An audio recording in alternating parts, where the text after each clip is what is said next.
A few months ago, I got a phone call from my oldest son saying, "Dad, the car doesn't work." It's about 10:30 at night. And I'm like, "Okay, well, where are you?" "Well, I'm kind of alongside a wide spot in the road on Issaquah Hobart." "Okay, well, there aren't too many wide spots in the road, so I bet I could probably find you." So anyway, we track him down. I get our big van, and I get jumper cables, and I take Max with me because we're going to learn together how to do all this. And so as we get out there, realize his battery is completely dead, and he needs a bit of a jump start. But I'm not sure how well that's going to work. But we get it jumped. We let it sit there and charge for a while on his alternator, and then we unhook and we say, go as fast as you can. We'll follow behind you. Well, guess how far he went? Like 300, 400 yards, right? Not very far. So then there's not a wide spot in the road. Yikes. And so then we have to come back. And so I drive past him, figure out a place to turn around, come back so we can go nose to nose. Here he's on the shoulder. And we jump started again. We decide, well, let's leave it plugged in a little longer. Let's let the battery from the big van charge the little battery in the car, and we'll just see how far we can get this thing to go next time. So we waited around, half in the road, half out of the road. Luckily, it was, again, now 10:30, almost 11 at night, so there's not a lot of traffic, but we were rather conspicuous there with our vehicles charging again and again and again. So then we made it a mile that next time. It was incredible. And he was able to pull off into a fire station parking lot on May Valley, and we're just that much closer. It was great. So then we sit there and we charge again. And I'm telling you, you got to keep your lights off. And of course, you know all this, but we're going to keep our lights off. We're going to keep all of our equipment off, and you're just going to make a dash for home. I'll be your tail lights, and I'll get you home. And it was pretty impressive. We let that one sit there and charge, and now it's like 11:30 at night, and we're sitting there just charging, and then unplug, go. So he starts taking off and as fast as he can safely to get back up the hill and all the way home safely. Of course, some of you are car buffs. You know what the problem is, right? Go ahead, say it to the person next to you. Diagnose that for us. What's going on? If you don't have it yet, there were also lots of lights and noises coming through the speaker system and a dimming of all of his car things. Can anybody guess? That's right. It was his alternator. What does the alternator do? Well, it takes the power from the engine on a pulley and uses that belt to continually recharge the battery. So the battery gets you started, right? But then the alternator keeps you running, keeps all of your equipment running, keeps the spark going to your vehicle. The alternator is that thing that's going to keep giving you power. Now, some of you may have experienced this. In this time of 2020 and in this malaise that we have here that's kind of hovered over us, in this cloud that's coming, lack of power, or that experience of powerlessness seems to be pervasive. But it's not permanent. But it does seem to be personal. Like, what is it going on in my life? Seems very personal, and it seems very pervasive, but it's not permanent. And I want to help us all out of that today. And take at least a few steps forward toward getting away from this idea of feeling completely powerless to do anything. So maybe you're experiencing a lack of power. And you're like, well, I just keep needing a jump start, and the jump starts are not taking me as far as I thought they might. Maybe you're also experiencing lack of purpose. Lack of purpose. That's a huge deal. I wouldn't say it's for everyone's struggling with this, but with the close down of relational connections for the most part, with the easy connection with people, you lose that sense of purpose. Like, oh, I'm a person of influence in that person's life, and I can make a difference in the world because of my interchange with them. Maybe your sense of job or your actual job has just closed down to where it doesn't really seem like you're getting much done, or there's not a lot being accomplished, or you can't really see through this fog or smoke the impact that you're making, because You're not having water cooler conversations with your coworkers, maybe. You're not at the school connecting with people, and you're not really seeing the impact of how your life really does make a difference. And so there is a haze, a fog. The sense of lack of purpose is huge. You know, it's been said that depression that you've been experiencing, that you've been walking in, possibly situational depression. Of course, there's chemical things going on as well, but just that situational depression as well has as much to do with purpose as anything.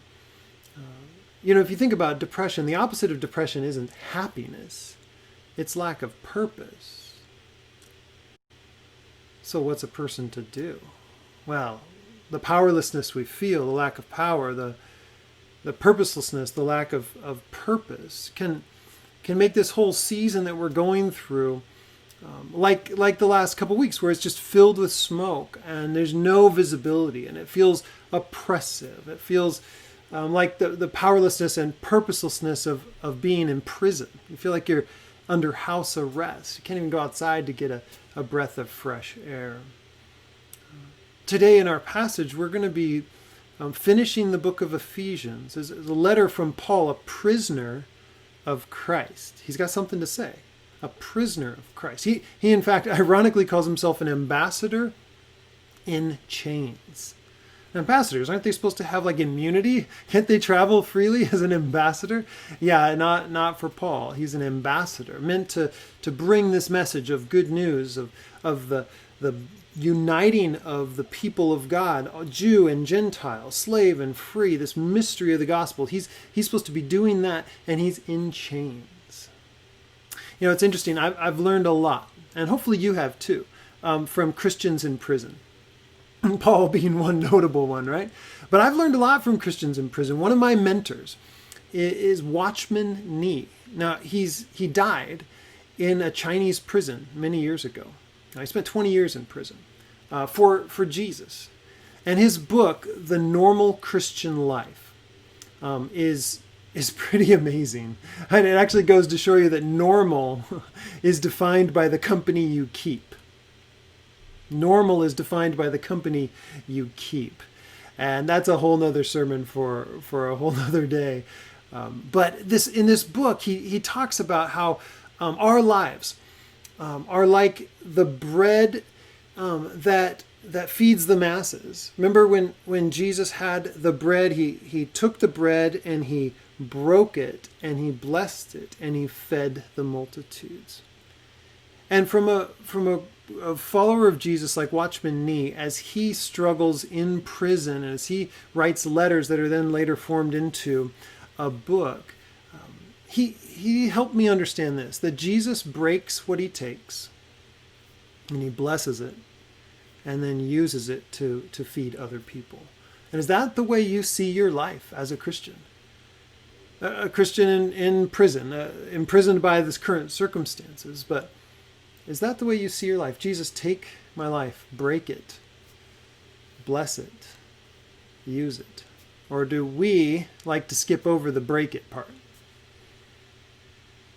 Maybe we do. Or like Mary, Watchman taught me this, like Mary who took her expensive perfume and poured it out at the feet of Jesus. Just gushed it out. What a waste. What a frivolous expense. Why would anybody do that? What's the point? Just to wipe the feet of Jesus? Most of us aren't willing to be wasted, to have our lives wasted, because that feels like more purposelessness. But we need to dive behind that purpose and see what God has to say. Usually what we say, we want to be used by God to do mighty things. I have the armor of God and I'm ready to fight. Let me quote Watchman Nee here from his book. He says this: there must be something, a willingness to yield, a breaking and a pouring out of everything to him, which gives release to that fragrance of Christ. And then that produces in other lives an awareness of need, drawing them out and on to know the Lord. He says, this is what I feel to be the heart of everything. The gospel has as its one object the producing in us sinners, a condition that will satisfy the heart of God. So the gospel, the news, is producing in us a condition to satisfy God's heart. In order that he may have that, we come to him with all we have and all we are. Yes, even the most cherished things in our spiritual experience. And we make known to him, Lord, I'm willing to let go all of this for you. Lord, I'm willing to let go of all of this for you. Not just for your work, and not just for your children, not for anything else, but just for you yourself. He says this, oh, to be wasted, right? To be poured out in that way. It's a blessing thing to be wasted for the Lord. So many of us, or so many who have been prominent in the Christian world, know nothing of this. Many of us have been used to the full, have been used, I would say, too much.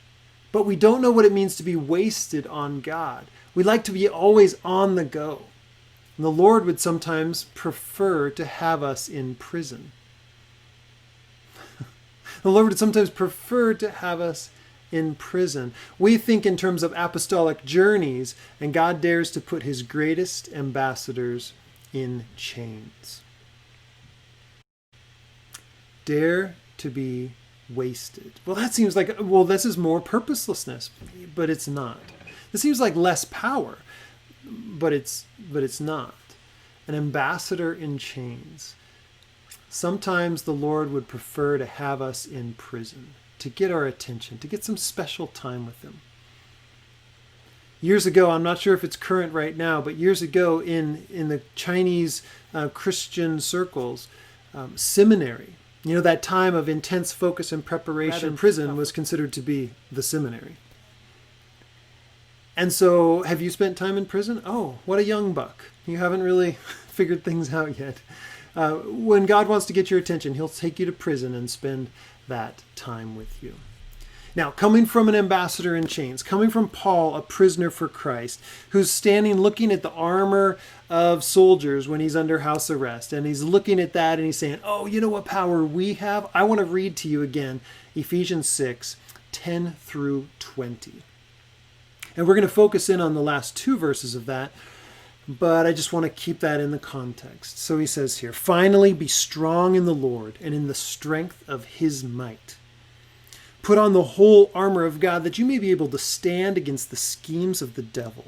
For we do not wrestle against flesh and blood, but against the rulers, against the authorities, against the cosmic powers over this present darkness, against the spiritual forces of evil in the heavenly places. Therefore, take up the whole armor of God, that you may be able to withstand in the evil day, and having done all, to stand firm.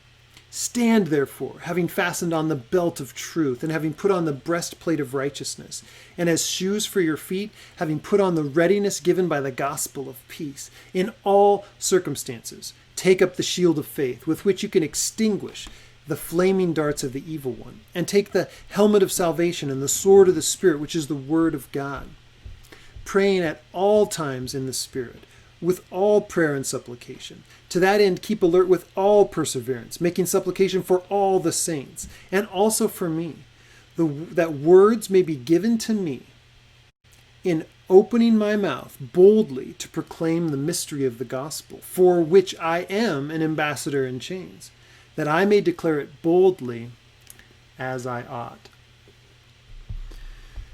Praying at all times and all prayers and requests, right? All perseverance, all the saints, and also for me, says Paul.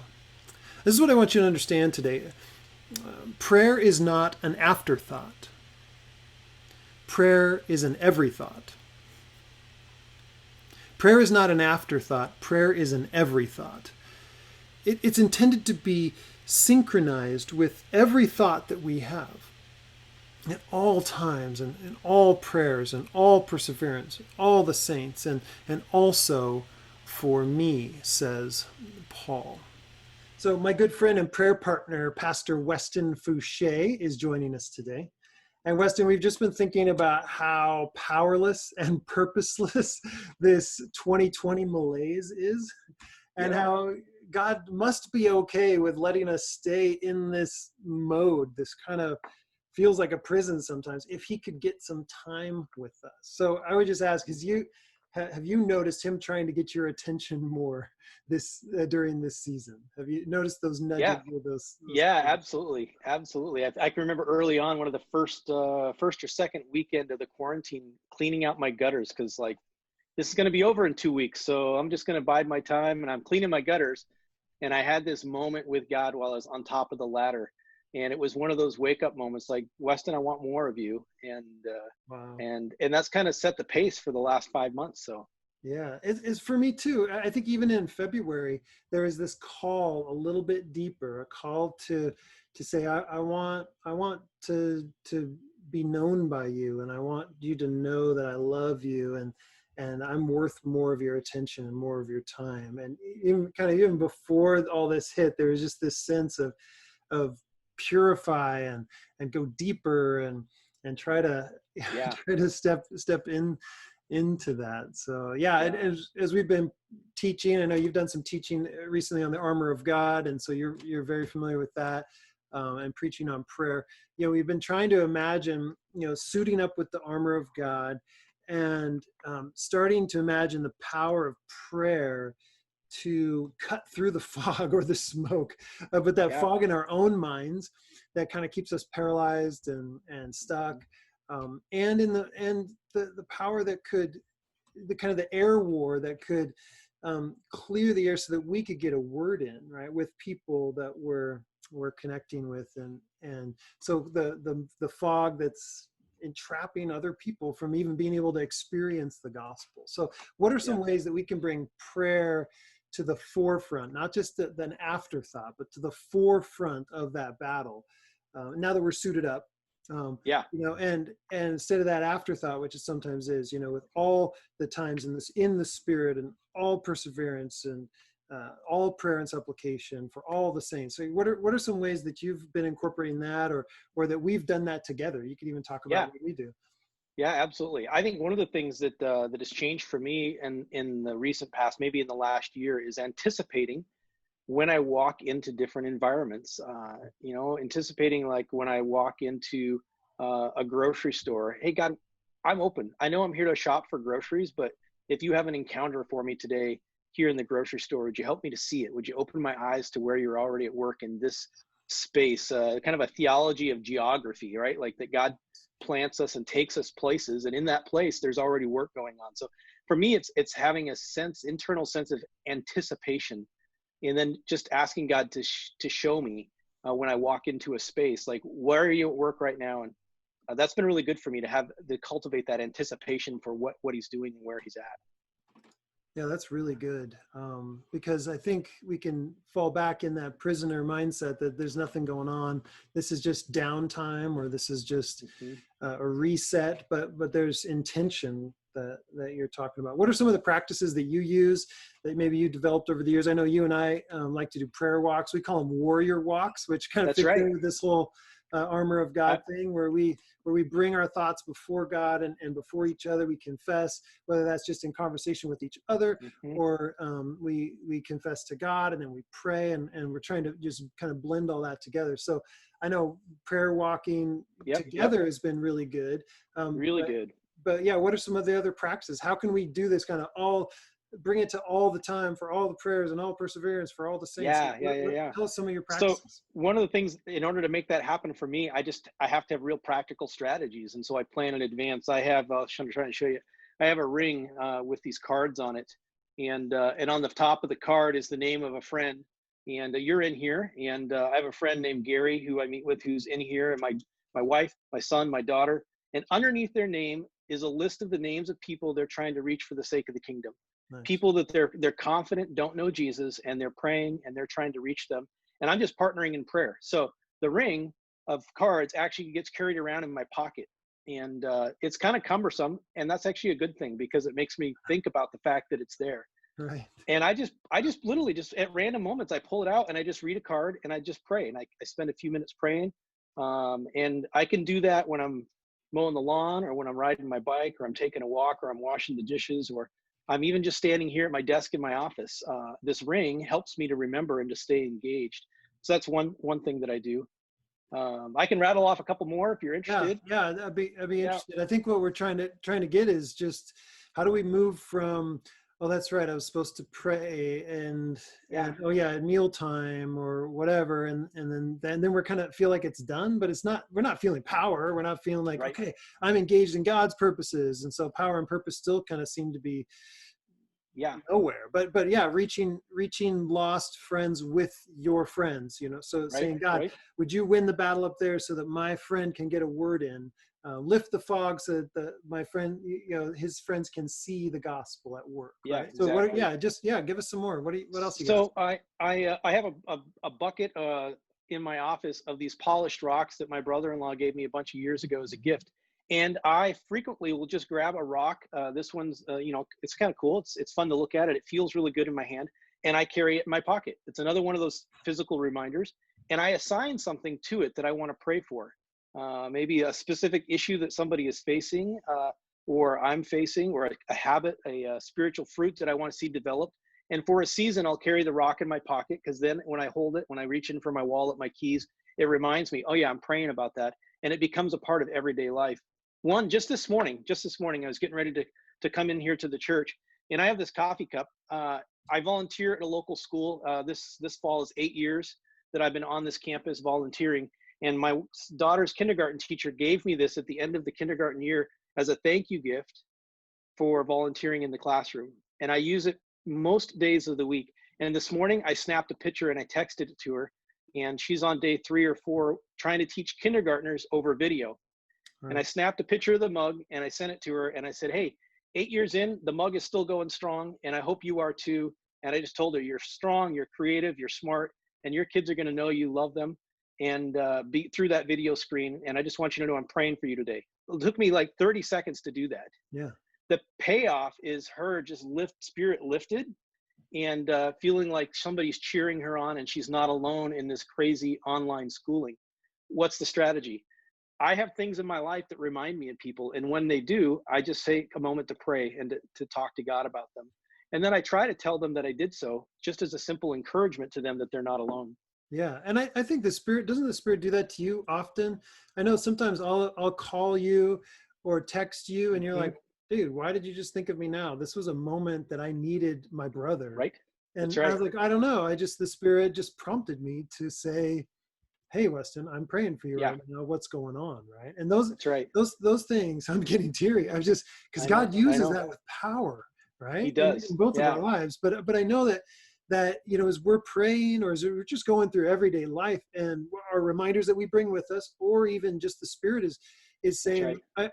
why am I thinking about that person? Well, it may be because that part of the road reminds you of a thing that said, but the spirit is using those things to remind us to go to battle for those people. That's right. And I That's think right. it's That's right. important to know that that's warfare taking place. So that's part of standing firm and standing our ground and not letting the enemy in. We talked about it last week. The enemy can get in behind the ranks if he gets in That's right. past you.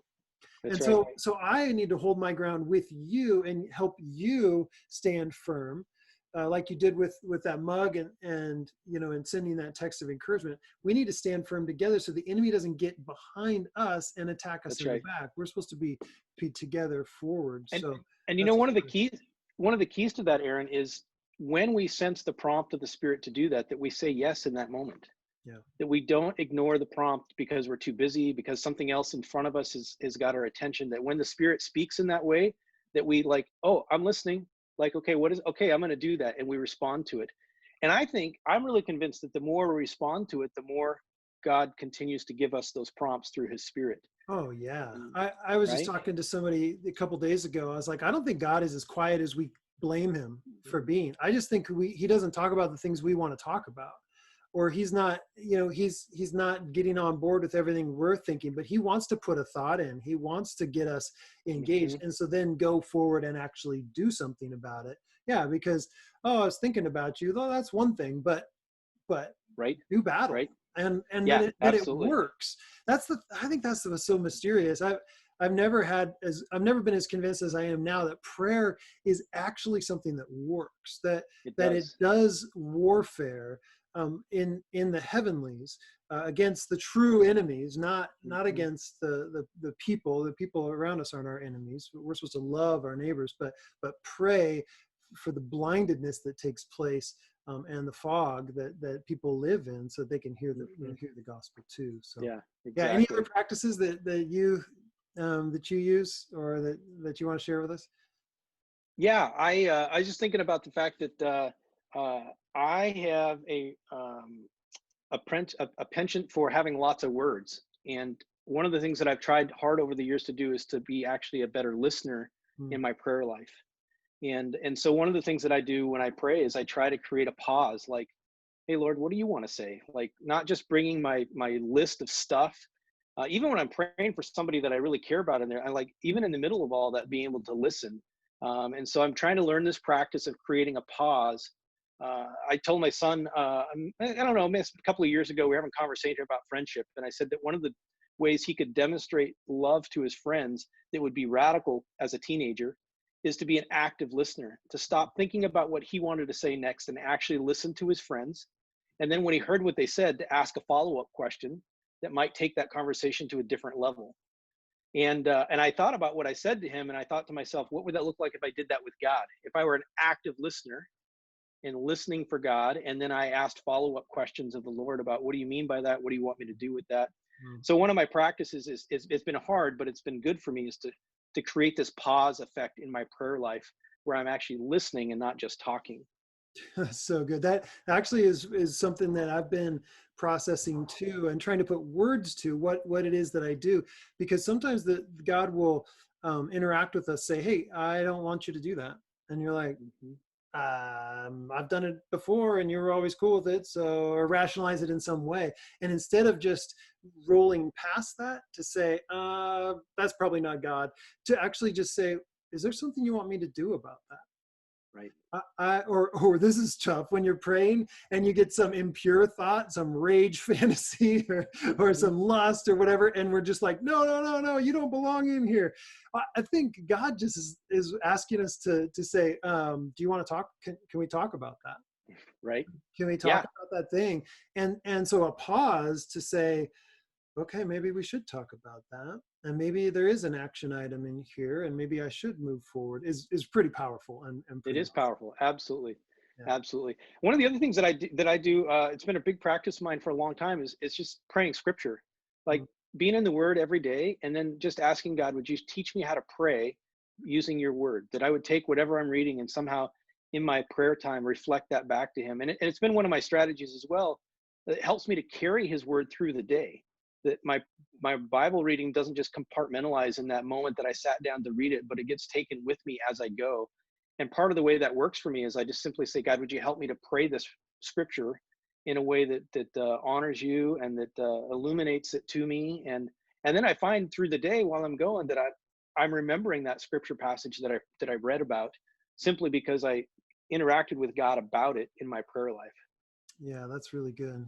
Can you tell us that pray acronym that you'd been talking about recently? Yeah, absolutely, absolutely. It's a really practical strategy because it doesn't require a rock or a spring or anything like that, right? You don't have to have anything. It's just understanding the word, and each letter stands for a different word. Pray. So the P stands for praise, and that's really just beginning with worship and talking to God about how great He is and who He is and His character and His attributes. And you can use Scripture in that process. One of the things that I use is just using the alphabet and starting with the letter A and reminding myself and talking to God about how the fact that I adore him, right?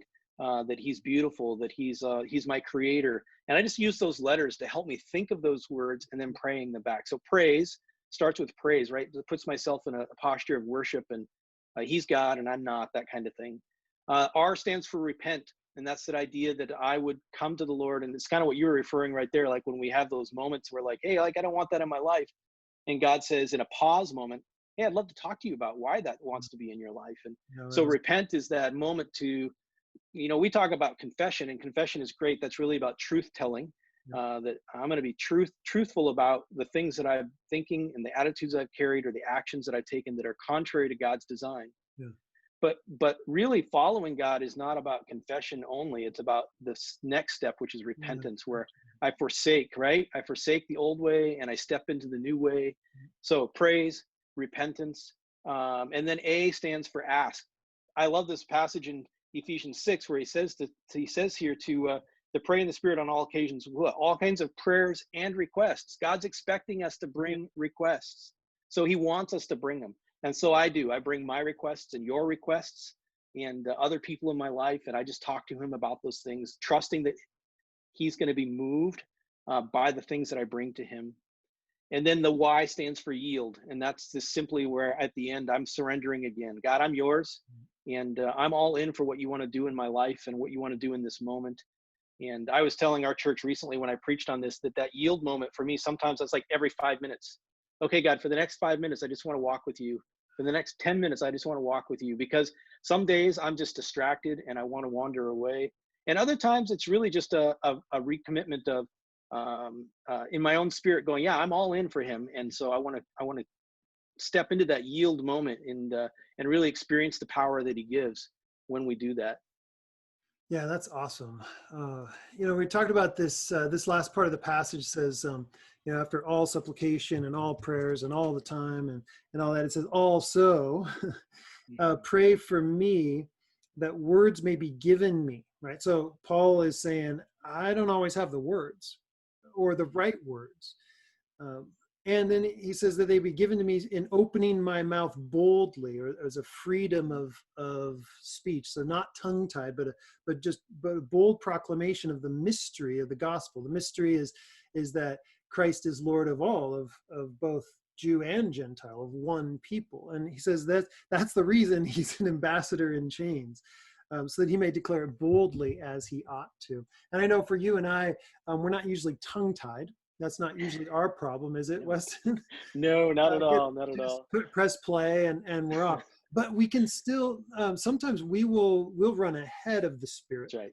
And so we need to be having that sensitivity to only say what the Spirit wants us to say in those moments. Yeah. But some people could really struggle with, like Moses would say, I'm not a good public speaker. I just don't Right. have what it takes to be able to pull that off. And I love in Exodus 4:12, Yahweh just says to him, I will be with your mouth. Right. And boy, you and I need Him with our mouths. And we do. but also for those that are tongue-tied, we've got to say, oh, well, if you want to get a word in, well, then do that work. And that's what praying in the Spirit. It's in joint operation with the Spirit and praying that the word would go out. Because if the Bible is true, that those who are lost right now, our neighbors, our friends that are lost, are blinded. They are in a fog. They are deaf. They have hearing protection placed on there by the enemy of our souls. And so our prayers need to do that air war and ground war where we say, Jesus, you lift the fog so that they can see, so that they can see my life shining the gospel out. You clear the noise so that they can have open ears to listen. And I think that's a key thing. That's what, when we pray for each other, hey, I'm going to go into this meeting. Hey, would you be praying for, we're asking God to do what we can't do, so that, but we need to be faithful to do what God's calling us to boldly, right? Yeah. With courage. Absolutely. So I think, church, you could practice this right now. Even while we're talking, you have other thoughts going on already. Just practice saying, Jesus, would you speak to me even as they're talking? And would you speak through them? Would you speak to them even as they're speaking? We can do this thing, practicing the reality that God really is right there with us. And what I'm suggesting to you, and I'm asking you to engage in, and what we together are trying to say is practice this inner dialogue that you have with God. He means for it to be unbroken. That's right. Inner dialogue, as you go about your life, as you're cleaning your gutters, as you're walking the dog, as you're doing laundry, as you're staring out at the fog, just have Him infused in your life. Practice that He is right there and He's always interested in what you're going through. Is that something that you've been, I It's mean, you try to practice that too, I right? totally do. I totally do. And it's this idea that right that God's just right here with me. And one of the things that I've been thinking about in this pandemic and the quarantine and staying home is my family. We don't have a large house, and we kind of have this big great room that we kind of hang out in together. And so we have this flow of conversation that just comes and goes Mm. through the day when we've been at home. And I think to myself, like, right, God's with me all the time. So I can literally just start talking to him because he's right there and ready to listen. And I can say, God, what do you want to say to me right now? And then just be quiet and listen for that. And there's this interchange of relationship with him that's so easy for us to overlook because we're busy, we're distracted, we have other things that our mind is given attention to. And yet I know that my family, like, we just in and out of conversation all day long simply because we're together. And I'm like, I can do that with God. God, would you help me to do that? I want to have that kind of relationship with you. And so some people think that I'm weird, like I'm talking to myself, when the reality is I just broke into conversation with God, and either out loud or, certainly internally, they don't see that. But when I'm walking around talking, and it's like, no, I'm just talking to God, just having a conversation. Yeah, So, I find this to be very helpful. I put an earbud in, right. and then people Yeah. think at least I'm talking to somebody else, but I'm just Right. out walking and talking and muttering and doing whatever, Exactly. having conversation Exactly. with God. So, You know, church. Oh, go ahead. one last thing. One of the things that I was thinking about, you were saying a minute ago, is this idea of the spirit and kind of being in tune, not running ahead like we can sometimes do, not lagging behind, this idea of being in step with the spirit. One of the things that has been so fun about developing this relationship and this intimacy with God is that I can be in a conversation with my neighbor or with a friend. And I'm like, the spirit says, say this. And I'm like, I don't want to say that, but the spirit's saying, say this. And so I'm like, okay. And I say it. And then all of a sudden here I'm in a conversation that I've never had with this person before. Like, somehow that statement opened the door to a different level of conversation. And I'm just simply going at that point going, okay, Lord, like, you're going to have to lead me because I didn't know this is what was going to happen today. So what do I do next? And I'm having this internal dialogue with him, and I'm trying to listen to, what does he want me to say? How do I have to listen to this person and responding to what they're saying? And so there's conversation here horizontally with the person I'm present with, but then there's this internal vertical conversation going on as I'm simply trying to hang on to the coattails of the Savior as he's running with this person. Yeah, So not going too far ahead, not lagging yeah, behind, keeping in step, right? It's so yeah, important. And yeah, yeah, what's wonderful is that can become normal if you hang right. out with people for whom that's normal. Otherwise, that sounds really weird. Like, I've been in calls with people where I say, I think Jesus wants you to know this. I'm like, what are you, a prophet? Well, no, I'm listening, and I think this is what Jesus Hmm. wants you to know. And like, well, that's kind of weird. I don't know. It's starting to be normal. And that's Right. the kind of normal I Absolutely. want. And I think, Absolutely. Christian, as you try to figure some of this stuff out, as you're thinking about how to engage Christ in the everyday stuff, and this will infuse your silence with Mhm. purpose and power, as well as your conversations with purpose That's and right. power. If you can maintain this inner dialogue with God, this unbroken communion, all prayers, all the times, and I would just encourage you, for Christians, prayer is not an afterthought; it's an Yeah. every thought. And I want to Yeah. encourage you to practice that. And you've got lots of opportunities to do that, to make that an every thought today.